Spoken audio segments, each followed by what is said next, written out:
जब बच्चा बड़ा होता है तो माँ बाप कहते हैं कि बड़े होके बेटा डॉक्टर बनना, इंजीनियर बनना, स्पोर्ट्स पर्सन बनना, साइंटिस्ट बनना, चार्टर्ड अकाउंटेंट बनना। कोई ये नहीं कहता कि बड़ा होके नेता बनना, राजनीति में जाना।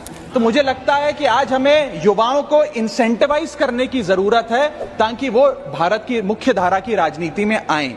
और इसके लिए सर मैं ये सुझाव लाया हूं कि, और मेरे आपके माध्यम से निवेदन है भारत सरकार से, कि इस देश में चुनाव लड़ने की उम्र 25 साल है। आप लोकसभा का चुनाव हो या विधानसभा का चुनाव हो, वो चुनाव लड़ने के लिए आपकी कम से कम उम्र 25 साल होनी चाहिए। मैं आपके माध्यम से ये सरकार से निवेदन करना चाहता हूं कि सरकार उस उम्र को 25 से घटाकर 21 साल करे और 21 साल का युवा हमारी मुख्य धारा की राजनीति में अगर आना चाहता है, चुनाव लड़ना चाहता है, तो उसे अनुमति मिलनी चाहिए।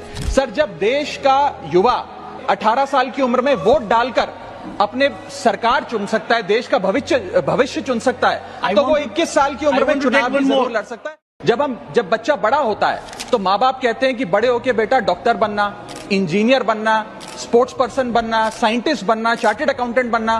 कोई ये नहीं कहता कि बड़ा होके नेता बनना, राजनीति में जाना। तो मुझे लगता है कि आज हमें युवाओं को इंसेंटिवाइज करने की जरूरत है ताकि वो भारत की मुख्य धारा की राजनीति में आए।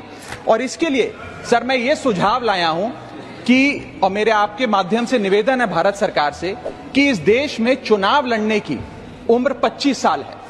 आप लोकसभा का चुनाव हो या विधानसभा का चुनाव हो, वो चुनाव लड़ने के लिए आपकी कम से कम उम्र 25 साल होनी चाहिए।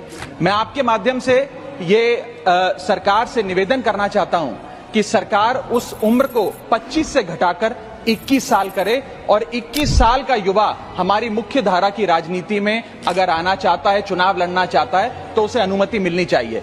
सर, जब देश का युवा 18 साल की उम्र में वोट डालकर अपने सरकार चुन सकता है, देश का भविष्य चुन सकता है, तो वो 21 साल की उम्र में चुनाव भी जरूर लड़ सकता है।